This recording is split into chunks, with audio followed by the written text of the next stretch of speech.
Hi guys, this is Mr. Tan, and today we're looking at international business and globalization.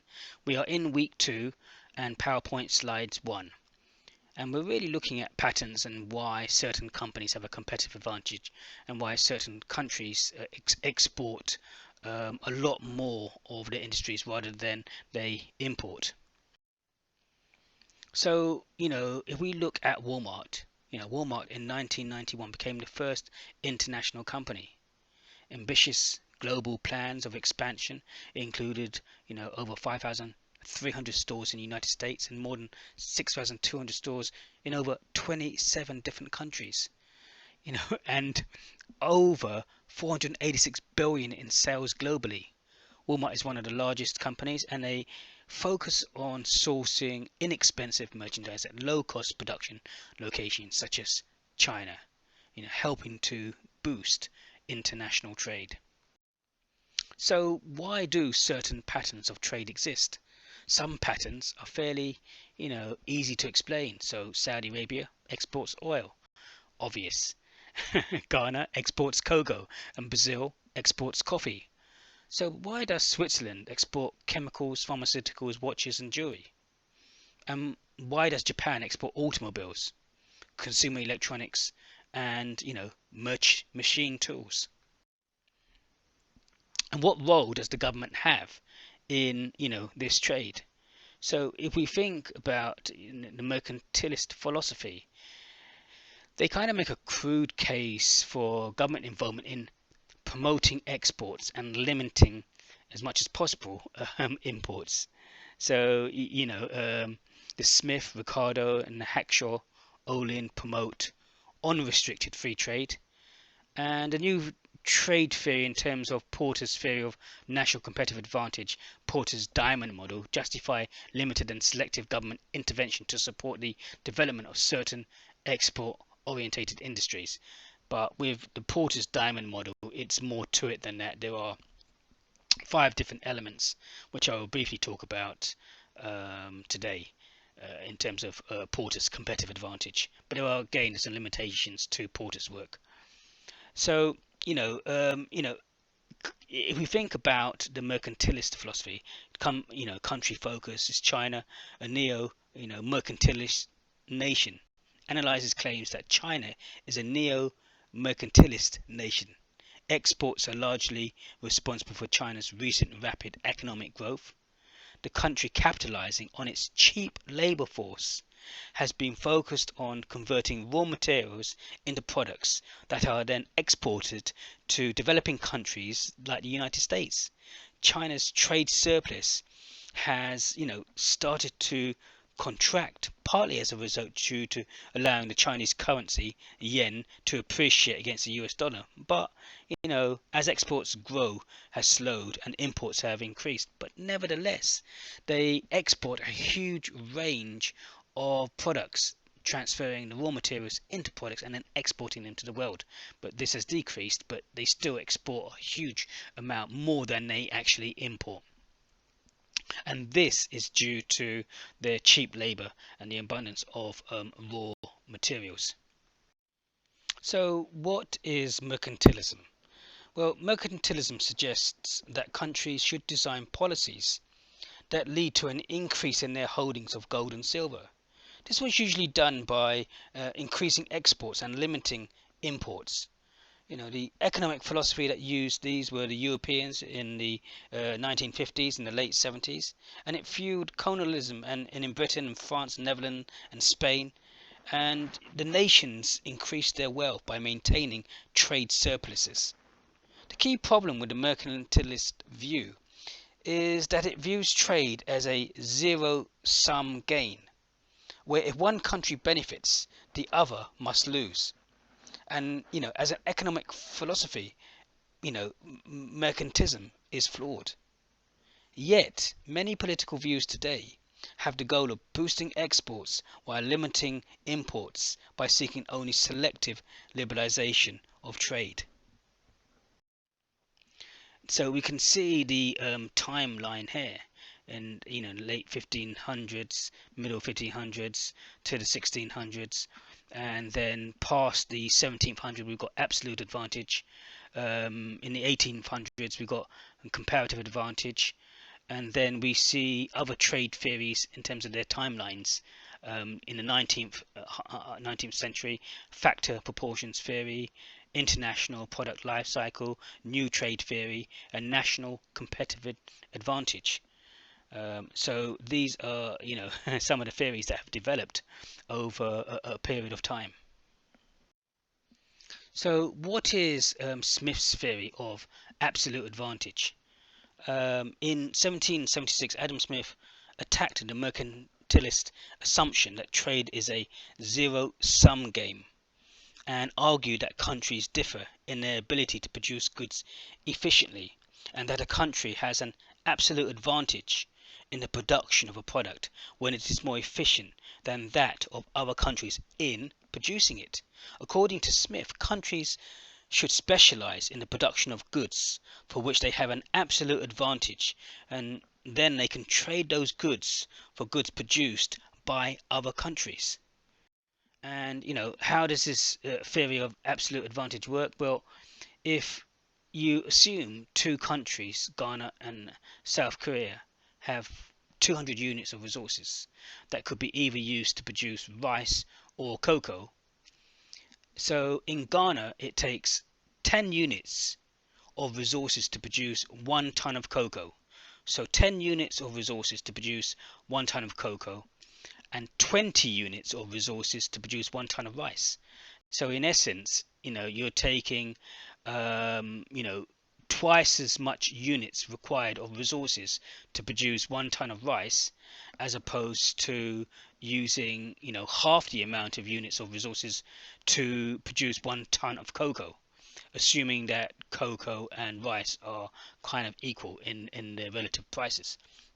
So Ghana could produce either 20 tons of cocoa and no rice, or 10 tons of rice and no cocoa, or some combination of rice and cocoa between the two extremes.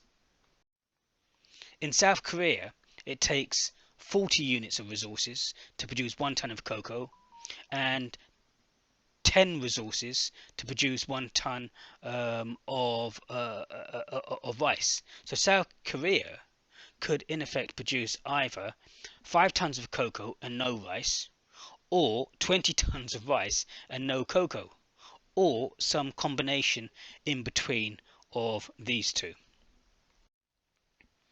So without trade, Ghana would produce 10 tons of cocoa and 5 tons of rice. South Korea would produce 10 tons of rice and 2.5 tons of cocoa.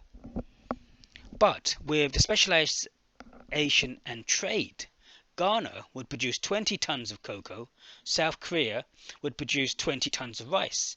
Ghana could trade 6 tons of cocoa to South Korea for 6 tons of rice.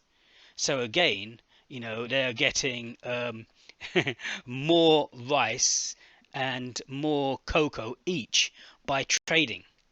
So and the absolute advantage works when one country like Ghana is getting more in terms of production of tons of cocoa rather than rice, and South Korea for that of rice, and vice versa.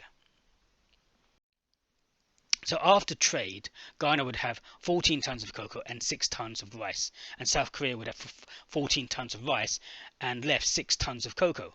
So if each country specializes in the production of goods in which they have an absolute advantage and trade for others, both countries gain. So trade is a positive sum game, which goes against the mercantilist type view. So in terms of mercantilism, the absolute advantage shown with this example doesn't actually get you a net zero gain. So when we're looking at how the theory of absolute advantage works, we can see here is the example: absolute advantage and the gains from trade. And what we're saying here is that you focus on your absolute advantage on the area that you have an advantage over another country, and you produce that, but then you use those goods to trade for other goods that may take you more resources to use. So rather than you producing those resources, when another country can actually produce those resources more effectively, it's easier for you to trade those. And even if we look at the UK and we look at the coal industry and the way coal has changed in the UK. So in the 1900s, the UK was predominantly a coal orientated industry. But coming up to the 60s and 70s and 80s, coal became more expensive, and it was actually cheaper to buy coal from Australia, have it put on the barges and the ships, have it delivered all the way from Australia to the UK, and it would be cheaper buying it from Australia than it was from actually digging out the coal under the ground in the UK. So we can see with that example there, why use the resources there when you can actually buy it cheaper from elsewhere, because the coal in Australia doesn't need to be dug on the ground, because the coal in Australia just needs to be shoveled up because it sits on the surface of the land, whereas the coal in the UK sits underneath the ground. So in many respects, as an example, the UK obviously closed down its coal mines because they could just buy coal from other countries, and it was cheaper to actually buy coal from abroad than it was to actually get it from their own country in terms of digging it out of the ground. Then they could specialize in other industries and trade those industries that they have an advantage or an absolute advantage in with those other countries, that those other countries may not have an advantage in those, to trade for those goods. So in other words, with an absolute advantage, both countries are actually gaining from that. So what is Ricardo's theory of comparative advantage? David Ricardo asked, what happens when one country has an absolute advantage in the production of all goods? Well, the theory of comparative advantage in 1817, countries should specialize in the production of those goods that produce most efficiently and buy goods that they produce less efficiently from other countries, even if this means buying goods from other countries that they could produce more efficiently at home. So if we assume Ghana is more efficient in the production of both cocoa and rice, in Ghana it takes 10 resources to produce 1 ton of cocoa and 13.5 resources to produce 1 ton of rice. So Ghana could produce 20 tons of cocoa and no rice, or 15 tons of rice with no cocoa, or again some combination of the two that is necessary for their country. In South Korea, it takes 40 resources to produce 1 ton of cocoa and 20 to produce 1 ton of rice. So in South Korea, you could either produce 5 tons of cocoa and no rice, or 10 tons of rice and no cocoa, or some combination of the two. So we can see with trade, Ghana could export 4 tons of cocoa to South Korea in exchange for 4 tons of rice. Ghana will still have 11 tons of cocoa and 4 additional tons of rice. South Korea still has 6 tons of rice and 4 tons of cocoa. So if each country specializes in the production of the goods in which they have a competitive advantage and trades the other, both countries gains, which again goes against a mercantilist type view. So comparative advantage theory provides a strong rationale for encouraging free trade. So the total output is higher. Both countries can actually benefit. So therefore, trade is a positive sum game rather than a zero sum game. And here we can see some examples in terms of how comparative advantage can work. So is unrestricted free trade always beneficial? Well, unrestricted free trade is beneficial, but gains may not be as great as a simple model of comparative advantage would suggest, because you've got immobile resources, diminishing returns, dynamic effects, and economic growth, and the Samuelson critique. But opening a country to trade could increase a country's stock of resources as increased supplies become more available from abroad. The efficiency of resources utilization, and so free up resources for other uses, and you have economic growth. But the simple example of comparative advantage presented in text makes a number of assumptions. Only two countries and two goods, zero transportation costs, similar prices in values, resources are mobile between goods and countries, but not across countries, constant returns to scale, fixed stock of resources, and no effects on income distribution within countries. So while these are all unrealistic, nevertheless, the general proposition that countries will produce and export those goods that they are, most efficient at producing has always shown to be quite valid. So, could a rich country be worse off with free trade? Well, Paul Samuelson argues that the dynamic gains from trade may not always be beneficial. So, free trade may ultimately result in lower wages in a rich country. The ability to offshore service jobs that were traditionally not internationally mobile may have the effect of a mass inward migration into the United States where wages could then fall. But, protectionist measures could then create a more harmful situation than free trade. If we look at the example of the US and white collar jobs being, offset offshore, this goes to the heart of the debate. And this has been played out many times over the past half century. The transference of jobs from the United States to lower wage countries.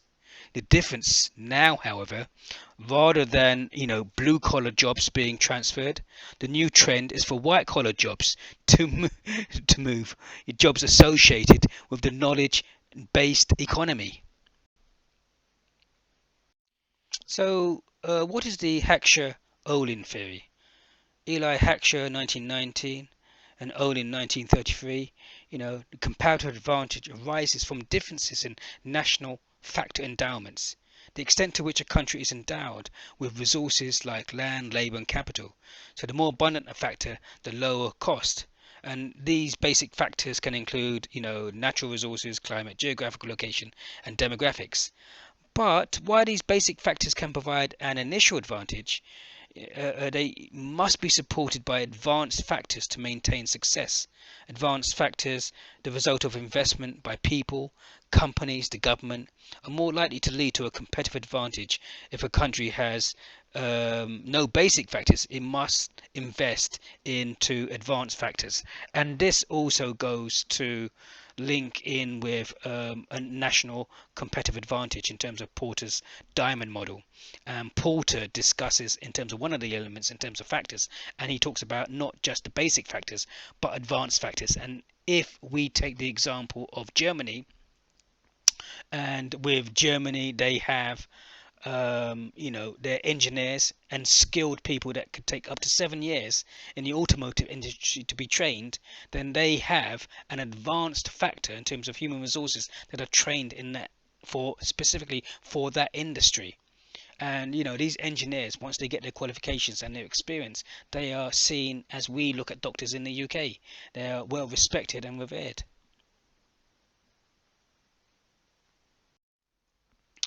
When again the patterns of trade is determined by endowments.